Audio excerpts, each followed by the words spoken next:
The wheel of time turns. And ages come and pass.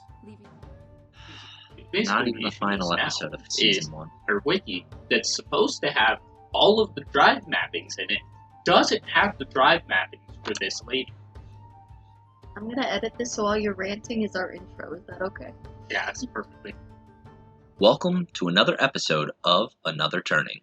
Today we'll be discussing our predictions for episode 4 of Amazon's Wheel of Time, titled The Dragon Reborn. So, because it's been predicted and pretty much confirmed by episode titles and series length, that this would be the last episode covering book 1 of The Wheel of Time. Yeah, more or less. I mean, it is titled The Dragon Reborn. What do you think? They're just skipping to book 3 now? Yeah, definitely skipping to book 3. They're just going to chop up all the books and put it together in a random order. That's what I think they're doing. They're just tearing out random pages, throwing them on the wall, and seeing what sticks. Rafe Judkins did say there is an Aiel in Season 1, so they're actually going to have parts of Book 4 and 5 also. Okay, so we ended last episode with the group all reunited in the kitchens of the Queen's Blessing, right? Yes, that's where we ended, and this being episode 4 of 8, I think we're definitely going to get like a Red Wedding type level of an episode when we're talking, comparing it to Game of Thrones. And because it's the finale of the first book, we have a huge thing that they want to get to probably midway through the episode to second half. Yeah, I don't know if I'd go Red Wedding level. I don't think we're quite there yet. Well, it's not maybe as gruesome, but it's what I mean is just that level of excitement of, a climactic episode for the middle of the season. I think maybe going closer to like Ned Stark beheading. Was that middle of the season? I think something like that. Anyway, so I guess the first thing then is then seeing Matt in Matt's state. Yeah, I think that'll be a really kind of get the excitement up really early in the episode before. I mean, there's more excitement later, but there's kind of some exposition a little bit there. And I think coming upstairs and Moraine going to touch Matt, him slashing out with the dagger and Lan grabbing it. It's a short scene. I mean, it's not very long because shortly after that they go downstairs and the Evans Fielders catch up. Yeah, but you get that whole moment with like Matt kind of making jibes at the Emmons Fielders, oh, Nynaeve, you're so pretty, a wisdom isn't supposed to be pretty, but you're pretty, aren't you? And, haha, Perrin, you have some new friends now, don't you? Or whatever he says. Oh, I know, that is a very creepy scene, and I think it actually sets up the first half of this episode really well, I think. I think it really just immediately sets the tone. Yeah, because, obviously, after that, they discuss their plans, and everybody comes out and tells that there's this story about blinding the eye of the world and killing the great snake. Yeah, this is where all the information comes out about all the dreams the boys have been hiding from Moraine, and they decide to take the ways. Yeah, and that's why I said the Matt scene will be a good, exciting point, and then it comes back a little bit, keeps the creepy tone as they discuss their dreams. And maybe if they don't put all the dreams in earlier, maybe they can put one of them as a flashback during discussing the dreams at this point, if they wanted to. Yeah, I don't know if there's really time for a lot of extra stuff in this episode. I think this is going to be a really fast one. Yeah, so after that, they are traveling through Camelin to find the Waygate. They get to the Waygate, they open it. They can maybe have a little bit of their discussion as they're going if they have other stuff they need to catch up on. And then they're in the ways. Oh, it should be so creepy. This is going to be a very interesting whatever, scene with just like the darkness being oppressing and how they're going to just portray that the light just stops. Oh, I know, definitely. And this is one time, and I know when I watch movies and TV shows, I always hate when things are too dark. And this is a scene where I'm worried it won't be dark enough. You know what I mean? Because we want that oppressiveness, and we don't. A lot of times when you get nighttime scenes or dark scenes, is us as the viewers can see more than what the characters can. We can see into the darkness a little bit. And this is one time where it needs to be, here is the light, here's the dark, stop. Because it needs to be very unnatural. Yeah. And it's going to be creepy. And I think this is there's a moment in the ways where they kind of are a little bit more lighthearted. They're joking, but I don't think there's going to be a moment that like actually lifts the mood of this. I think they're going to be trying to, but the like atmosphere is just going to be holding it back so much. Yeah. That one scene where they're throwing jibes at each other about the Aram with Egwene and the girls that Rand has met. Do you think they should still do this in the ways or possibly beforehand? Because do you think it pull away from the creep factor and the darkness of the ways too much? I think it actually creates a contrast that in some ways would make the ways worse. That they're having this lighthearted moment and they're trying to talk and joke, but you can see they're still uneasy and you still have them in this unnatural blackness and they're still in this creepy environment with the floor literally crumbling away around them. So you have this moment where it seems like they're trying to be lighthearted, but it's clearly not working. I like it in the ways. Okay, yeah, I get to see that. It's definitely that there'll be a lot of facial shots of showing of like, that trying to laugh, but kind of awkward laugh, like I'm not really happy or having fun. That nervous laughter, trying to force it. Yeah. It'll be good. So other than that one little scene, we get a line from Lan saying somebody's following us, which I feel is very important, and Matt shooting off into the distance, whether they keep that or not isn't as important. Other than that, the ways should go by kind of quick. And then they get to the end, and all the black wind. Yeah, the black wind. And this is, now I don't know, have we talked in other episodes about our rating for the show? I think we did a little bit. Maybe. That might be just a whole nother thing to focus on. But this is one of those moments that really does push that R rating. Yeah, I was about to say, up to this point, everything that's happened is you can definitely get away with a PG-13 or a teen rating on TV shows, whatever they are. TV-14. But when you get to this point is the black wind, the things that we hear is... I think you could still do it kind of PG-13 because you can't actually hear it, kind of similar to supposed Disney movie characters that speak in gibberish or actually saying curse words kind of situation. You could get away with it, but I think it would cut it. I think you need to have that like creepy, just guttural. I think they should just get every member of the cast to record something and just mash all their voices. I just want it to be so viscerally uncomfortable to hear. I think that's actually a good idea, and I think that'd be kind of a fun little note when they, it'll come out that that's how they did it, and it'll be a fun way to learn that that's how they did that, is have, everybody on the cast and the crew record them, a 1 or 2 lines of them saying something really creepy.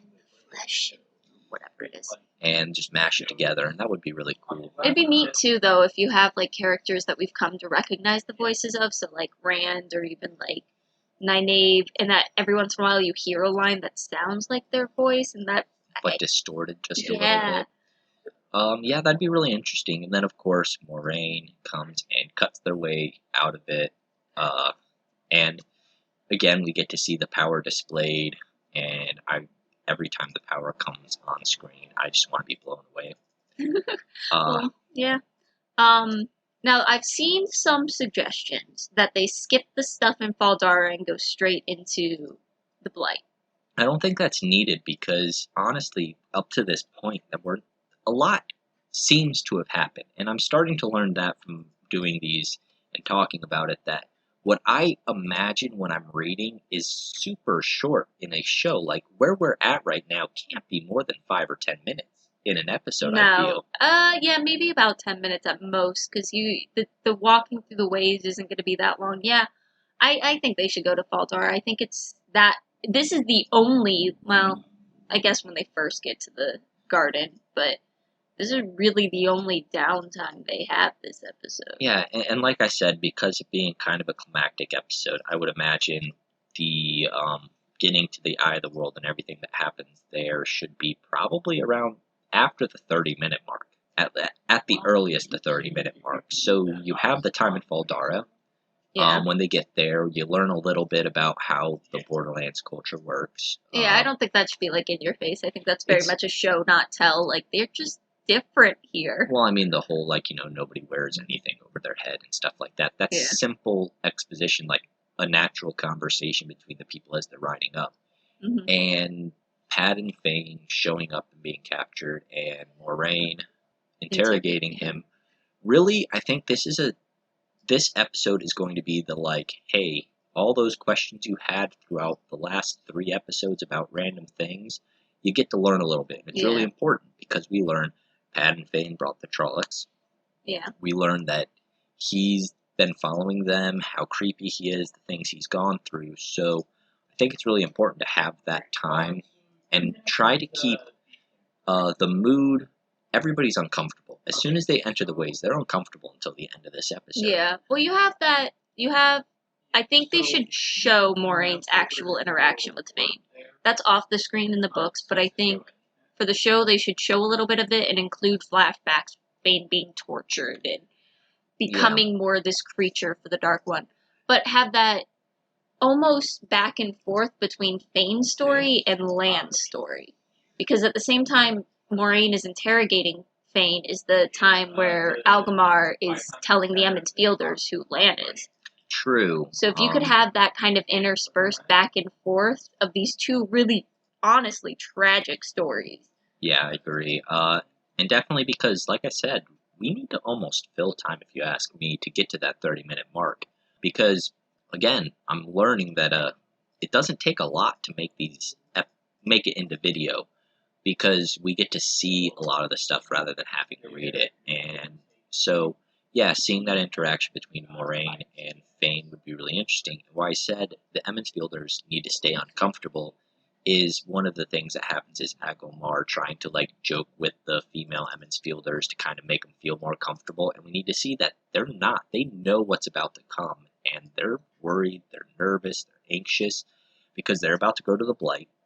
These kids, I know they're in their 16 to 18-ish, and they're about to go into the most dangerous place other than maybe the place they just came from, which is the Ways. This is not fun times for them. Yeah. So you have that. Yeah, I just think that's a neat one. I think Lan's backstory is so fascinating, and I think I've talked with people online about this, and I personally think you need to have Lan's backstory before they go into the Blight. It is kind of important, I think, because it kind of will show. We've gotten hints of he's not reckless. We've never seen reckless from him. He's super cautious, it seems.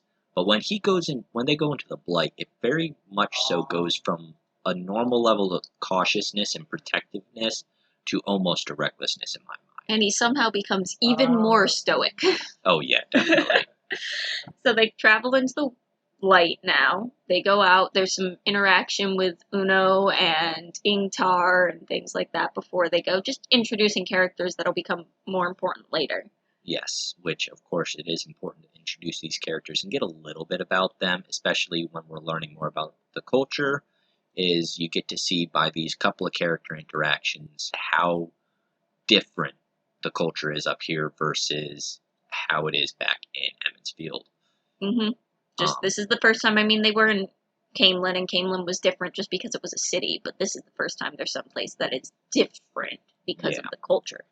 And that warrior mentality, the fact that light is almost like a curse or peace, is almost like a curse here, and not how we think of a curse as a negative. It's more of it's an oath. An oath, and it's like saying God almost for us. Is how that is. And so they get into the Blight, and it seems pretty calm because it's 2 days they're traveling in total.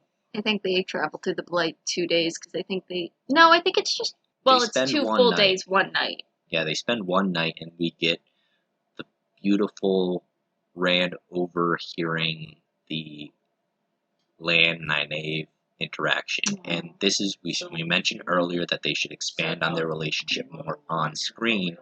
And I think if they do it right, when we get to this scene, because we wouldn't have had, that was just last episode. It would have been during all the travel we would have gotten that. And then we'll kind of come to the climax-ish of their relationship. The crux of their relationship, at least. And I think it'll be much more emotionally jarring to see how put down she is from him pretty much telling her, look, I can't be there for you. As well as getting Lan's backstory, we can more understand where he's coming from. On top of that, they're staying in Malkier at this point. Yes. I'm imagining the blight, it's just gonna be so gross. And then you have that scene where like Matt throws the pebble and you have some sort of a totally Cthulhu-esque creature. I think of D&D whenever I hear that scene. Is a creature, I forget who I was listening to, where it's like the lake is the mouth of a monster.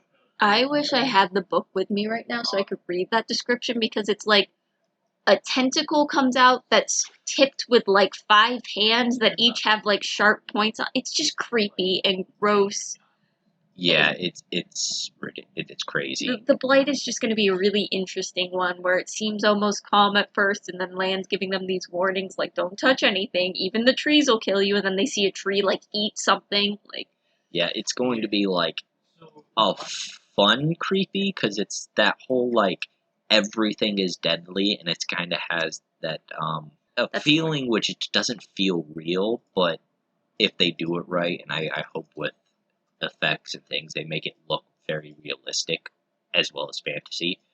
So, okay, the second day they're traveling, and all of a sudden, like, the trees and things like that didn't physically attack them. They had to get close to things to attack them, and then all of a sudden, everything's attacking them, it seems. And they're moving towards them. You hear the sound of, like, something big and creepy far off. And this is why I say Land gets almost reckless. Like, I mean, they're constantly fighting their way through. Everybody has to fight, and Land's constantly going off the path to kill things and comes back with more wounds and his sword covered in blood, so we have no idea what he's doing. And then finally, yes, something big's coming, and he says it's a worm. And these are what's considered, like, the worst possible thing in the Blight. Yeah, I think Land makes a line about, like, nobody's ever seen one and survived, or something like that. Yeah, and he says, oh, I'll just stay and try to hold it off so you guys can get ahead, which... No big deal. Really. And that's why, I mean, he gets reckless here, and then, this is, again, being in characters' heads, that's going to be the hardest thing to learn how they do. I think they can show the desperation even without hearing Rand's thoughts. I think I get that, but with music and how they're fighting, I think you do that, like, very cliche. I love cliches, so I'm not afraid to throw them in. You do that cliched, like, they're surrounded and they're running and it kind of goes slow motion, Yeah, I get that, but what I mean is, like, because we're in Rand's head and he's all thinking about, like, well, he has this feeling like we've kind of come to expect is his feeling when he's about to channel. Mm-hmm. And then they're all of a sudden in the Green Man's garden. Well, they could use that leitmotif that we've talked about, like, for channeling for him, if they want to throw that in. Yeah, I think that they can do it. I mean, I have faith in them. I'm not a creator of TV shows. That's why I'm saying, for me, it's really hard to think of how you can still do this without being in Rand's head. And I mentioned that a couple of times because his thoughts create a lot of the story. And again, that's why I said you can do it quicker on TV, is we're not hearing every single thought Rand has. Really, that's for the best. Yeah.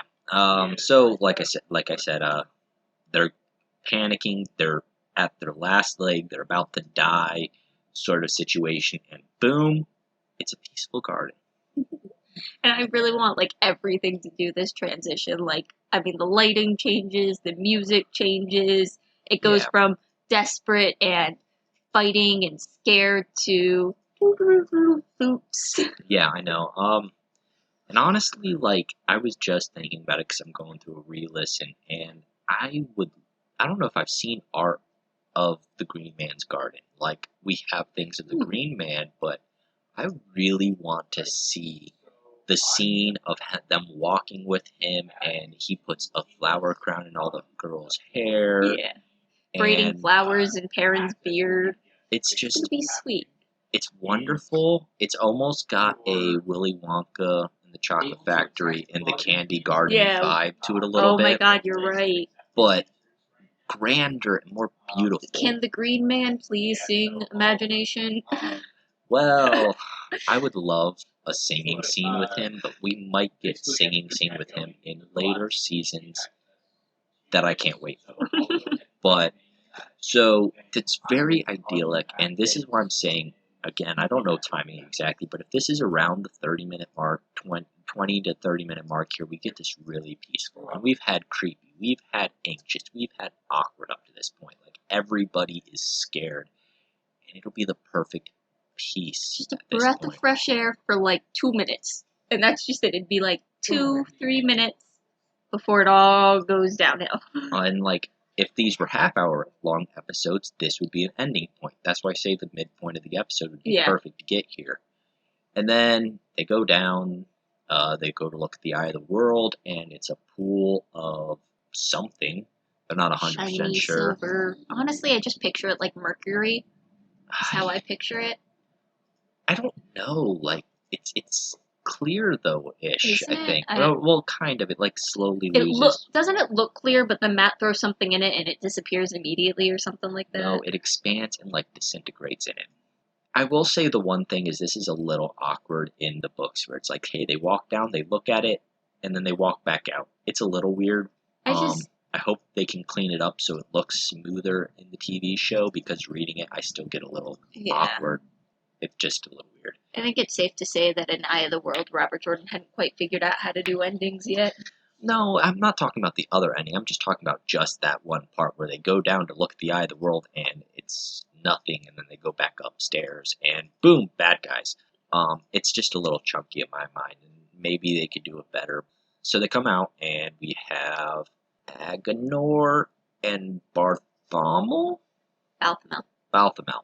Yeah, they come out. And there's two Forsaken here. And one of them is in a mask. The other one is like wrapped in bandages. They're old and decrepit and falling apart. Yeah, it's creepy. Very creepy seeing these two guys. And we have a very quick interaction of like, hey, this is who we are, and you're gonna bow, and all the women get, well, Lan first gets smacked like a fly. Yeah, there's that brief moment where he's like, who do I protect, Moraine and Nynaeve? And then he doesn't even get a chance because he's just gone. Yeah, because that's gonna, I don't know if we're gonna be able to see that in the show.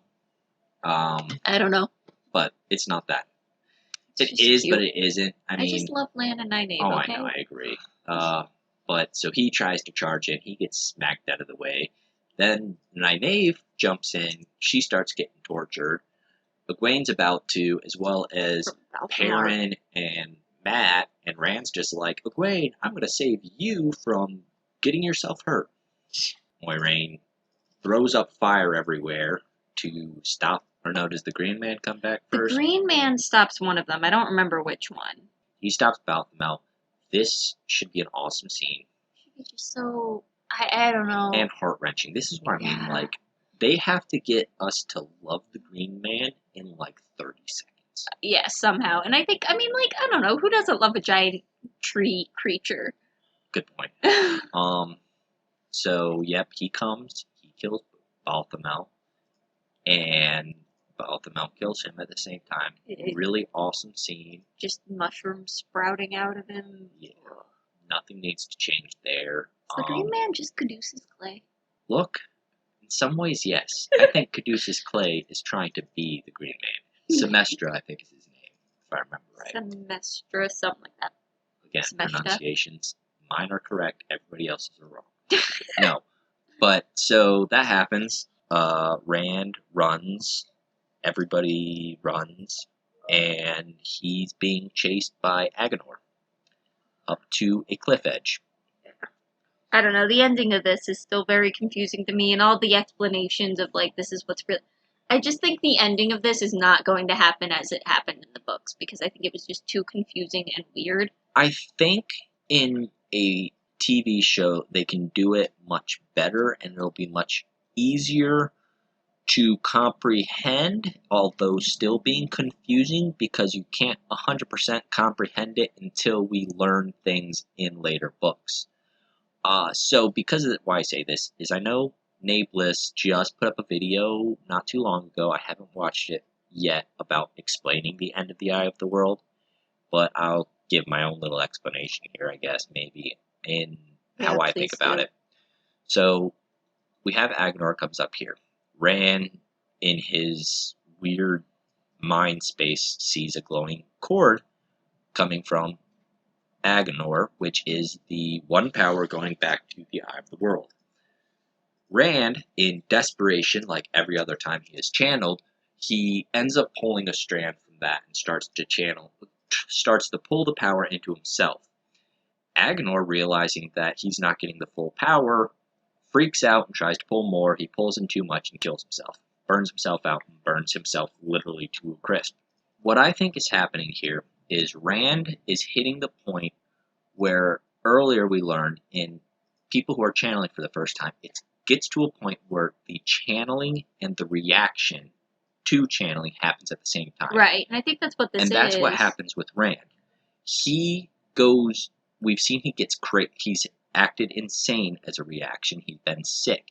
And I think it kind of like, multiply that by 100, he kind of like goes into a hallucination almost, like level of like his mind is broken. And so everything that happens with the power being in him is because we're in his head. And that's why it's very confusing. We're in a character's head and how he's experiencing it. If we experience it from the outside in a TV show, I think it'll be easier. So he's freaking out. He just saw a guy burn to a crisp.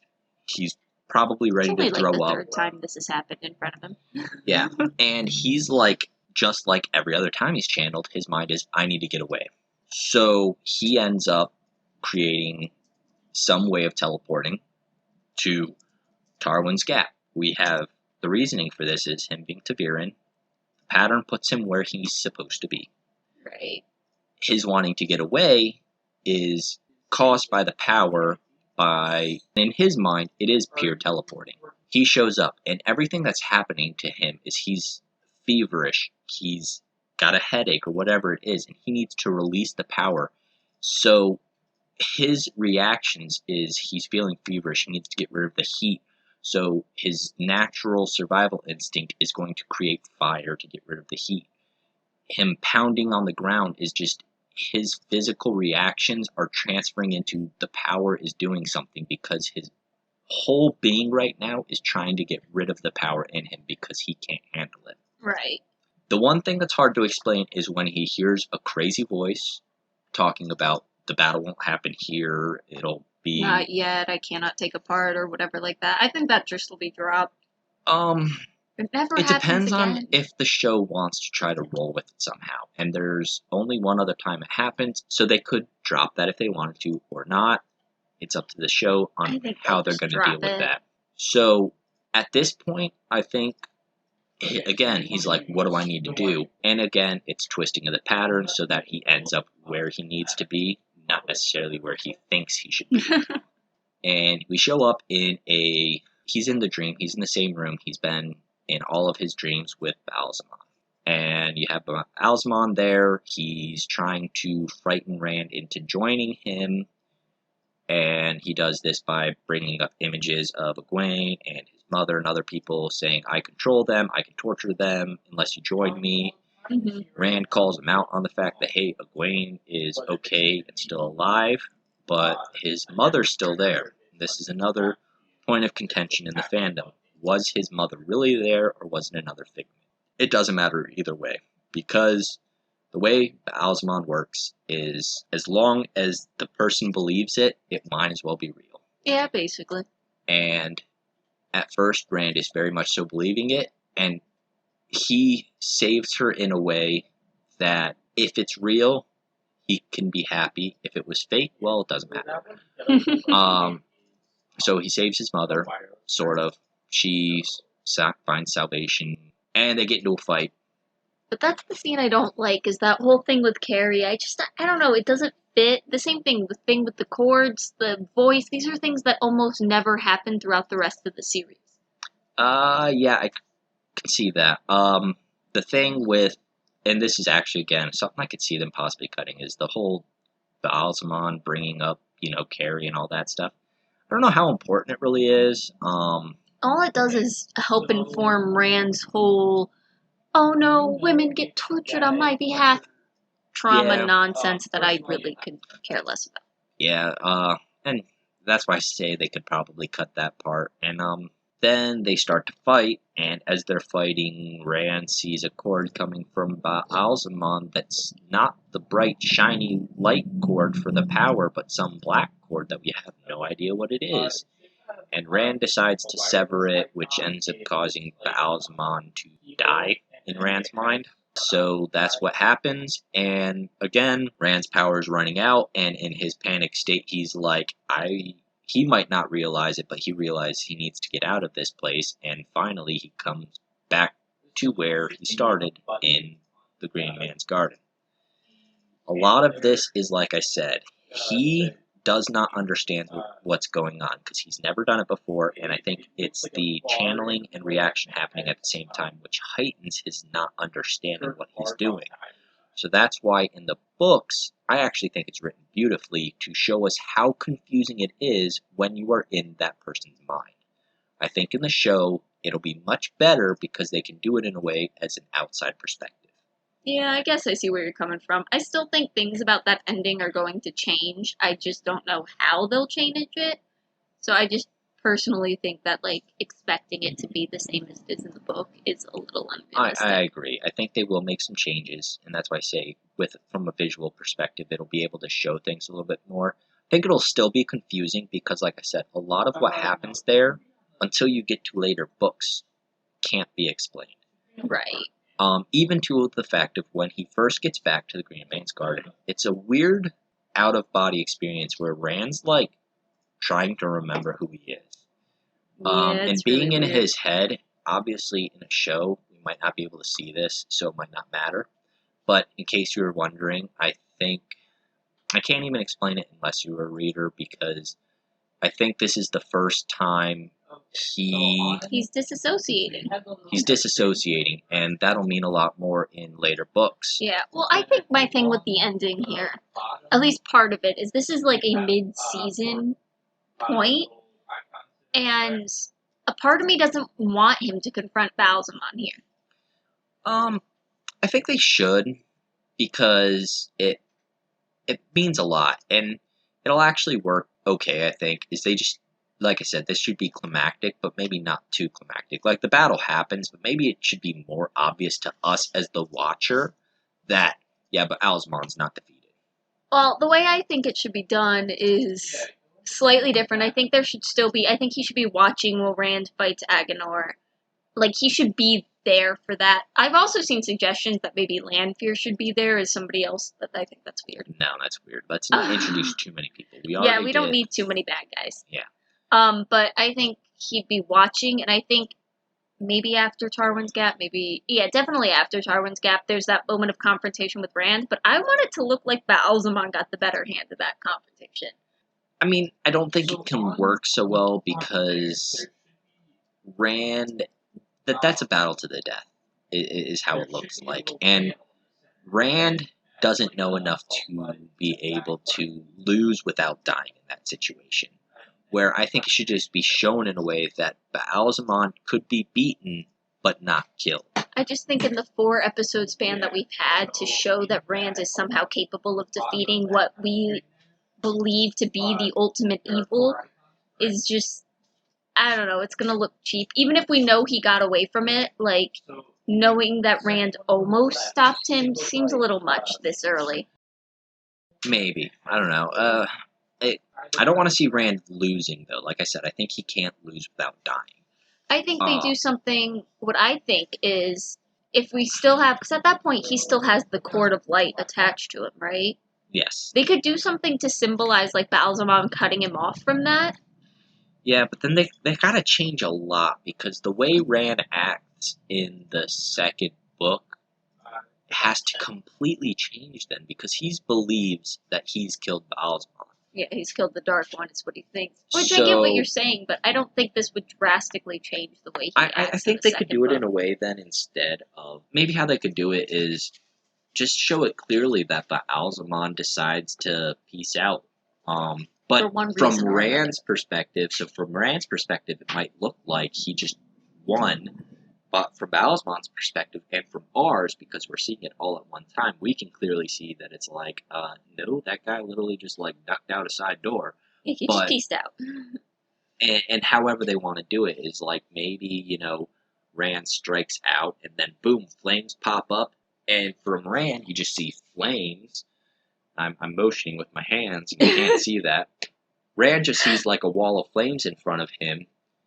But us, being from a third-person perspective, can see Baalzamon slowly fading away or teleporting out or whatever he does. And so when the flames disappear, Rand doesn't see anything there and assumes he won. Yeah, I like that. Just something that, like, for us, the viewers, we're like, you're an idiot. Who do you think you are kind of thing. Yeah, because I agree. I could see how, like, seeing him defeat the big bad guy this early would really make it hard to keep invested. Where if we can know that the big bad guy's not dead, then... Yeah, I just think that needs to be reworked. I think the whole ending there needs to be reworked in some way, that it's just a little less out of place, because there's so many things that happen in this climax that never happen again.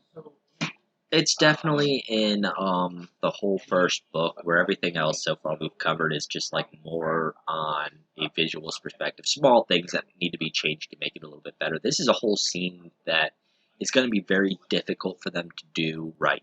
And that could be changing it completely, which I don't think would be right. But they have to change it enough to make it more understandable, but I still think there should be some confusion, but not... You don't want to make people feel confused. They want to feel intrigued. Yeah. Like, how did that happen? What was that? And I think a lot of the stuff that Rand does, and even the stuff Moraine does, because we're seeing channeling. I think the whole first season should be channeling as a third person. We should see it. I think after this point we can start changing that, because after this point, Egwene and Nynaeve are starting to learn. We get introduced to more channelers. But up until now, when magic happens, it's magic. You don't see how it's happening. Purely magic. So he comes back.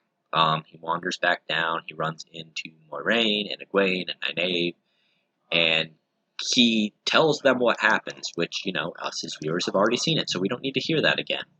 And they are like, oh, you can channel, and this will be really interesting to see the reactions from Egwene and Nynaeve. Yeah. I mean, I think at this point Moraine knows. Moraine's not suspected. Surprised. And I think this will be a good point to show, like, her versus them, where she's just kind of like sitting there with that smug look. Well, an Aes Sedai look, but a smug-ish look, like, yeah, I knew this the whole time. And the girls are like, oh, really? You're scaring me now. Right. And I just think this could do a lot for, like, Egwene and Nynaeve's characters, just to see how they react to them. I think Nynaeve, being Nynaeve, is more, I don't want to say accepting, but, like, she's taken aback, but, like... more worried than scared. And I think they both kind of are. Yeah. So I think that could be an interesting point. And then... So where do we think this episode should end? I mean, we're clearly winding down at this point. Well, we just had a big battle. Rand thinks he won. I think we should finish off the book. So you think we should get all the way back to them in Baldara? Perrin, Mat, and Lan come up. Big chest. Find out the Horn of Valir. Then also it's the Dragon Banner. Both crazy things and a seal on the Dark One's prison. Broken. Thank you. And then, really, even in the books, it's like big jump to... Well, because they get back. They don't really show them riding back. There's Loyal singing to the Green Man's tree, which definitely needs that. It's gonna be like the calming. I think that's gonna be really the singing's gonna bring us back down to a calm point. Then just kind of like quickly after that. Well, because they walk back through the Blight, and I think they say when they're walking through the Blight's quiet. Like, nothing is scary or weird. Everything's calm. Yeah. And I think it'll show a quick travel back. And then in the books, I think there's a time skip at the end of the books, which is we don't need to necessarily do. We could just kind of have a little bit of like, hey, we get back here, Lord Algamar, put this in your strong room. A little bit of exposition almost at the end of like, hey, a debriefing, so to speak, for this episode. I don't know. I think at this point, and here's where I will get to my idea of what's going to happen, but I think that's winding down too much at the end of this episode. The way I see it happening. and this would be very strange, and I haven't quite worked out in my head how this would work. But I think they should come back to Faldara, and when they get to Faldara, they're in the middle of Fame's escape. Rather than it happening like 2 months later or whatever. I think that's how we will pick up in the next episode. Yeah, I don't know. I just think that'd be a more interesting, more dynamic one. There's just so much downtime between these two books. I know. That's what's so weird about it being, covering more than just one book in a season, because it's very much so this. The first 3 books, at least, are very much so you get to the end of the book, and there's an end. It's hard to do a continuous thing through that. So going from episode 4 to 5, we need to. Part of the reason is we need the expletive. The dragon has been reborn. We need to tie that and you in need somehow. that little hint that Moraine's been spying on them the whole time. And I know I think they spend like 3 months in Faldara. I think it's like a month in It's Faldara. crazy. But I think it should wind down and they should just kind of be getting settled. And rather than having it exactly how the book ends, is just kind of be like, Rand's having a conversation with Lan, because after they get back, because, they can't really do anything. They want to get back to Faldara fast because of what they found. Right. And that's why I say get back to Faldara. They wind down a little bit. Moraine's giving off the horn, and maybe, Rand pulls Lan aside and say, man, I gotta talk. I need a dad right now, pretty much, is what that scene is. Yeah, it's gonna be, because that gap is when when Lan and Rand's entire relationship gets built, is in that gap. Yeah. And so it's going to be weird because we don't see that relationship start. I think we'll see some of that in the next episode, is pick up with almost like a slice of life 10 minutes in Faldara. Of or a little bit of I'm that just stuff. finding it hard to find a spot to end this episode that doesn't feel like a season finale. Yeah, it's going to be hard. And maybe not go exactly. It could be like, okay, everybody shows up, they run into Algamore, and Moraine's like, look, this is what we found, I need you to put this in your stronghold. And, we see, Lan and Rand are in the back, and Rand's like, hey, can I talk to you, sort of thing? Pointing off to the side when they're all sitting there in front of Algamore, and, Lan's like, sure. And they start to walk away, and just you kind of see Moraine with this little smirk, and then under her breath says, the dragon's been reborn. Here's how you get that. You have somebody ask Lan to talk to Rand. You either have Nynaeve do it as, I care about this boy and he needs somebody to guide him, or you have Moraine do it as I need you to keep an eye on him and he doesn't trust me. I don't think Moraine doing it, that would be too much of a... We learn that Moraine is very much so likes to pull strings, and I don't like the fact of her initiating the Lan. I don't mind it. Because I think I like the idea that she initiates it, and then after Lan talks with Rand, he starts feeling differently about it. And it might not be something we see that interaction, but I think ultimately we see Lan start the interaction. Lan's the one that approaches Rand instead. Or there's another way, going along with that, is maybe is in the quick getting back to Faldara and stuff like that, is everybody else seems to be a little bit more relaxed, but you see, maybe Rand is being, a typical, shut-in teen, having angst right now, he's edgy teen right now, and he's, doesn't want to talk about anything, and they get back, and he's just snapping at people a little bit, because maybe just his reaction and facial structure and stuff like that when they're getting back and talking to Algamar, and just his, why are you doing all this kind of look? And Lan just, as they leave Algamar's or whatever they do, is shortly after that, Lan's like, you know what? You need to let off some steam. Yeah, farm boy, let's go spar. Yeah, that's how they can get into the sparring, and... Okay, yeah, I like that. That's the way to do it. Needed some transition there I that know. I couldn't figure out. That I like, but I really like the idea of later on we see, him reporting to Moraine or something. Because I just think one of my biggest issues with the series is I never really quite understand why none of them trust Moraine, and that would give a more concrete reason why, she's spying on them. But yeah, there you go, and they're sparring, and then you have Moraine with her little stone, and the dragon has been reborn. Yeah, that's how we can get to it that feels smooth without doing a huge time jump, because doing a time jump right at the end of this episode, or even at the beginning of the next episode, That's the hardest thing to do when you're continuing something like this. Between seasons, it's easy to put a time jump. Right. But between episodes, unless it's a they little do weird. like a weird. I mean, because like a lot of TV shows on like actual television do like mid-season hiatuses, where like in the winter they'll take like a month off or something. I don't know. Maybe Amazon will do like 4 episodes, wait like a month, then drop the other 4 episodes. That is one way to do it. You know, there's the big conversation: do they do it episodic or do they do it all at one time as a dump? I could be fine with them doing like 4 episodes, wait a month, another 4 episodes. Well, Amazon did that with The Tick. When they did the remake of The Tick, they dropped them at like 3 episodes every month for like a while, which is a weird and different way of doing it, but kind of gets that in between. Yeah, that would be one way to do it, and then they could easily put in the time jump between book 1 and book 2, or at the end of book 1. Yeah, they could put that in comfortably after this episode. Yeah. I think that could work. I'm actually kind of leaning towards that. It gives people, you know, a good amount of time to talk about the first 4 episodes. But it's very much the next 4 episodes come out before it's completely faded from the public consciousness. Exactly, and it gives us a whole book in one chunk. Where that was my hardest struggle with this when we're covering more than one book in one season. It's like I need time this early. Later on, they start to blend together, but the first like 6 books all are very distinct. Yes, it's very much a like whole story in one book, which is part of what I love about his writing style. Is it's very much an end, and there's a time jump at the end into the beginning of the second book. There's a time jump at the end of the second book into the third book. There's a mini time jump, I think, from 3rd to 4th.